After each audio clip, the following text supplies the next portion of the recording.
Greetings everyone, Ankit this side and I welcome you all to the channel. आज की video बेशक से छोटी हो लेकिन जैम पैक्ड होगी इन्फॉर्मेशन के साथ। छोटा पैकेट बड़ा धमाका, क्योंकि आज हम बात करने जा रहे हैं एक छोटी सी पर्ची के बारे में जो कि आपके हेल्थ इंश्योरेंस का भविष्य तय करेगी। जी हाँ, ये छोटी सी मामूली सी पर्ची, ये प्रिस्क्रिप्शन, ये तय करेगा कि क्या आपका क्लेम पास होगा या रिजेक्ट। क्या आप अपनी जेब से पैसा भरेंगे अपनी बीमारी के इलाज का, क्या बीमा कंपनी भरेगी, और क्या आप सुकून से अपने घर पे जाएंगे या फिर इस टेंशन में जाएंगे कि मैं कहां फंस गया। इंश्योरेंस और मेडिकल की भाषा के अंदर इस छोटी सी पर्ची को कहते हैं फर्स्ट कंसल्टेशन डॉक्यूमेंट। तो अगर आप नहीं चाहते कि एक छोटी सी गलती के कारण आपका क्लेम रिजेक्ट हो जाए तो इस वीडियो को मिस बिल्कुल मत कीजिएगा। इस वीडियो में मैंने बात करी है फर्स्ट कंसल्टेशन डॉक्यूमेंट के बारे में, साथ ही उन चीजों के बारे में बात करी है जिनके कारण क्लेम आपका रिजेक्ट होता है, और कुछ केसेस ऐसे भी होते हैं जिसमें क्लेम तो रिजेक्ट होता ही होता है, साथ में कंपनी पॉलिसी को भी टर्मिनेट कर देती है। तो चलिए वीडियो को शुरू करते हैं। फर्स्ट कंसल्टेशन डॉक्यूमेंट का मतलब है कि वो पहला मेडिकल रिकॉर्ड जिसके अंदर डॉक्टर ये लिखता है, ये टेस्टिफाई करता है कि जो पेशेंट मेरे पास आया है ये इस तारीख को आया है, इस सिम्टम्स को लेकर आया है, इसने मेरे को अपनी बीमारी की ये हिस्ट्री बताई है, जिसके बाद मैंने इसका फिजिकल एग्जामिनेशन किया और मुझे शक हुआ कि शायद इसको ये बीमारी हो। इसी चीज को कंफर्म करने के लिए मैंने इसको टेस्ट लिखे, साथ ही साथ मैंने इसको सलाह भी दी और दवाइयां भी लिख के दी, और आखिर में मैंने इसको बताया कि इन टेस्टों के साथ अगली बार मेरे को कब दिखाना है।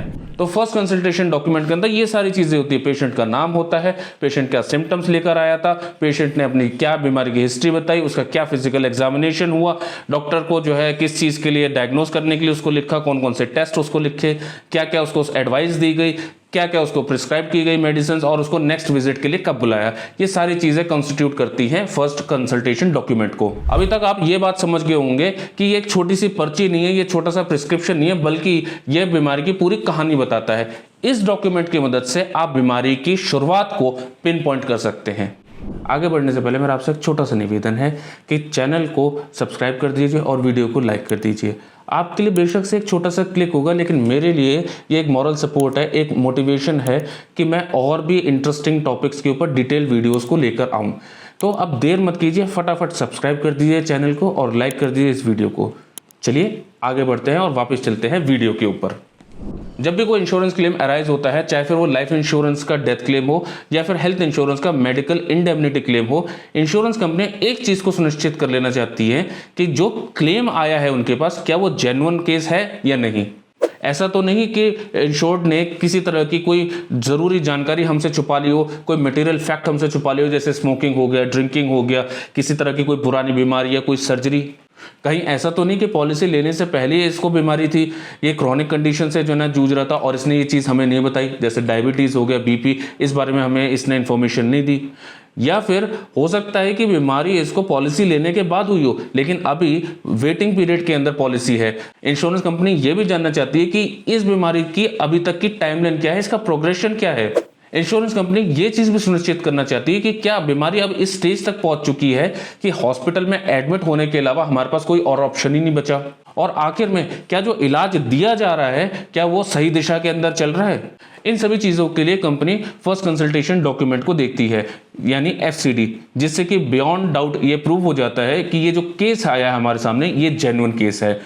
इसका उल्टा फर्स्ट कंसल्टेशन डॉक्यूमेंट के अंदर कमियां होने पे या फर्स्ट कंसल्टेशन डॉक्यूमेंट ना होने को आधार मान के हेल्थ इंश्योरेंस कंपनी क्लेम को रिजेक्ट भी कर देती है। तो अब अगला सवाल है कि कौन कौन से डॉक्यूमेंट को FCD माना जाता है। तो पहला और मोस्ट रिलायबल है कि OPD की स्लिप हो आपके पास, उसको आप as an first consultation document दिखा सकते हैं। दूसरा, प्राइवेट डॉक्टर के प्रिस्क्रिप्शन को भी आप दिखा सकते हैं as a first consultation document, लेकिन जो डॉक्टर है वो रजिस्टर्ड होना चाहिए और उसके प्रिस्क्रिप्शन के ऊपर उसका रजिस्ट्रेशन नंबर मेंशन्ड होना चाहिए। अनरजिस्टर्ड डॉक्टर के प्रिस्क्रिप्शन को वैलिड नहीं माना जाता। तीसरा है डिजिटल EMR प्रिंट आउट को भी आप as a first consultation document दिखा सकते हैं। जितने भी बड़े हॉस्पिटल चेन्स है लाइक अपोलो, मैक्स, फोर्टिस, अगर आपका इन बड़े अस्पतालों के अंदर इलाज चल रहा है तो ये अपने पेशेंट का जो डेटा है ये इलेक्ट्रॉनिक फॉर्म के अंदर मेंटेन रखते हैं। जैसे ही आप पहली बार इनके पास इलाज करवाने के लिए जाते हैं तो ये आपका एक अकाउंट खोल देते हैं जिसके अंदर आपके सारे डॉक्यूमेंट्स ये टाइम टू टाइम अपडेट करते रहते हैं, चाहे वो सारी प्रिस्क्रिप्शंस हो, आपकी लैब रिपोर्ट्स हो या किसी भी तरह का कोई भी ट्रीटमेंट आपने उस पर्टिकुलर हॉस्पिटल से कभी भी लिया हो, वो सारा का सारा डेटा अवेलेबल रहता है डिजिटल फॉर्म के अंदर। तो उसमें से एक डिजिटल प्रिंट आउट आप दे सकते हैं, उसको as a first consultation document माना जाएगा। डिजिटल का मतलब ये नहीं कि आप हर चीज़ को डिजिटल कर दें। व्हाट्सएप के ऊपर की गई चैट्स, डॉक्टर से लिए गई सलाह को वैलिड नहीं माना जाता है, इस चीज़ का आप ध्यान रखें। अब ऐसा भी होता है कि इलाज के दौरान आपको डॉक्टर को भी चेंज करना पड़े, डॉक्टर को भी बदलना पड़े, और यही वो टाइम है जहाँ सबसे ज़्यादा गलतियाँ होती हैं। जैसे कि आपका इलाज एक जनरल फिजिशियन के पास काफ़ी टाइम से चल रहा था, लेकिन इस दौरान आपकी बीमारी का प्रोग्रेशन हुआ और वो बीमारी बड़ी हो गई, जिसके कारण उस जनरल फिजिशियन ने आपको एक स्पेशलिस्ट या एक सर्जन को रेफर कर दिया। यहाँ पर जो पहले वाला डॉक्टर है उसके प्रिस्क्रिप्शन को as a first consultation document माना जाएगा।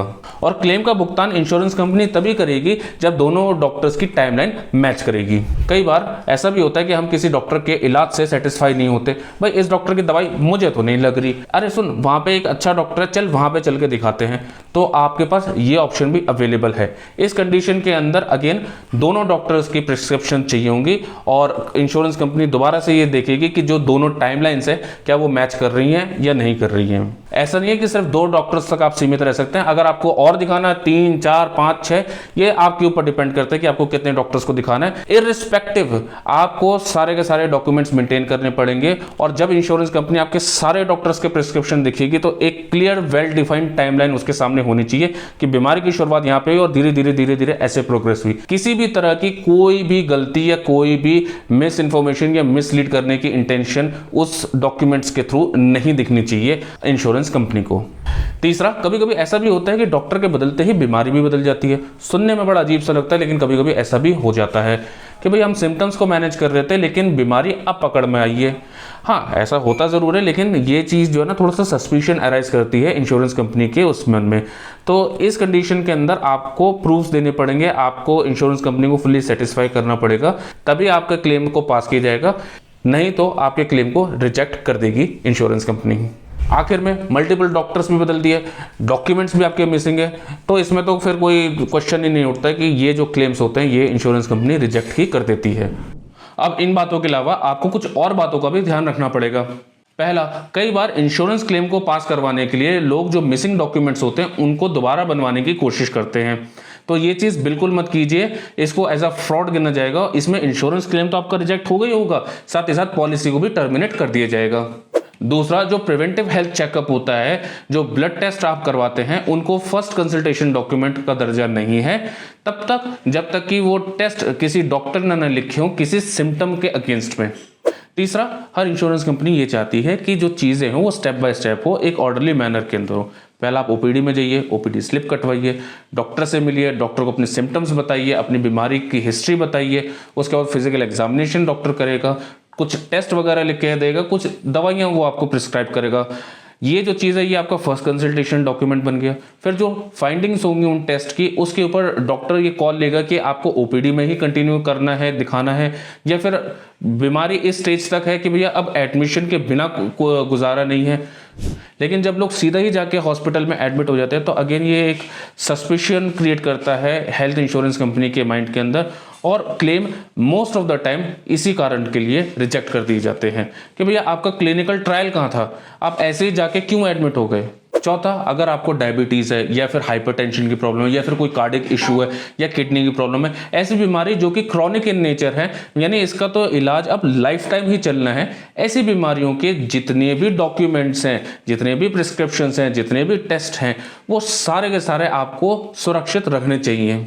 क्योंकि ऐसे केसेस के अंदर जो इंश्योरेंस कंपनी है इनमें से किसी भी डॉक्यूमेंट को कभी भी मांग सकती है। वो फर्स्ट कंसल्टेशन डॉक्यूमेंट मांग सकती है, सेकंड कंसल्टेशन डॉक्यूमेंट मांग सकती है, भैया डॉक्टर का रेफरल दिखाइए, या फिर कोई टेस्ट वगैरह जो आपका हुआ था उसकी रिपोर्ट भी इंश्योरेंस कंपनी कभी भी मांग सकती है कि ये प्रोड्यूस कीजिए हमारे सामने। तो ये जितने भी डॉक्यूमेंट्स हैं इन क्रॉनिक डिजीजेस की आपको हमेशा सेफ एंड सिक्योर रखने चाहिए। इसके अलावा जो डोमिसाइल ट्रीटमेंट होता है, जो घर के ऊपर इलाज होता है, जैसे कोविड-19 में हुआ, इसके लिए भी फर्स्ट कंसल्टेशन डॉक्यूमेंट और डॉक्टर की जस्टिफिकेशन आपको देनी पड़ती है। तो दोस्तों बीमारी कब दस्तक देगी ये तो हमारे हाथ में नहीं है, लेकिन डॉक्यूमेंट्स को पूरा रखना ये डेफिनेटली हमारे हाथ के अंदर है। तो आज आपने ये चीज़ तो देखी कि एक छोटी सी पर्ची, ये जो प्रिस्क्रिप्शन है, ये जो फर्स्ट कंसल्टेशन डॉक्यूमेंट है, ये कितना इंपॉर्टेंट होता है। ये आपके लाखों के क्लेम की चाबी भी बन सकता है या फिर ये ताला भी बन सकता है। ये चीज़ आपके हाथ में है। इस वीडियो से ये बात भी साफ हो गई कि इंश्योरेंस के अंदर खासकर एक अच्छे एडवाइजर की क्या इंपॉर्टेंस होती है, जो आपको सारी की सारी जानकारी दे, आपको इस तरीके से प्रिपेयर करे कि जब आप इंश्योरेंस क्लेम लेने जाएं तो आपका क्लेम पास हो, ना कि रिजेक्ट। तो अगर आपको लाइफ इंश्योरेंस या हेल्थ इंश्योरेंस के रिगार्डिंग कोई भी क्वेरी है, कोई भी सवाल आपके मन के अंदर है, तो कमेंट्स के अंदर उस सवाल को आप पूछ सकते हैं या फिर एक व्हाट्सएप मैसेज मेरे पास छोड़ सकते हैं मेरे व्हाट्सएप नंबर के ऊपर। अगर आपको हेल्थ इंश्योरेंस या लाइफ इंश्योरेंस चाहिए तो आप मेरे को क्वेरी छोड़ सकते हैं मेरे व्हाट्सएप नंबर के ऊपर। अगर आपको ये वीडियो पसंद आई हो तो चैनल को सब्सक्राइब कर दीजिए, वीडियो को लाइक कर दीजिए और मैं मिलता हूँ आपसे अगले वीडियो के अंदर। Till then it's a wrap, bye, take care.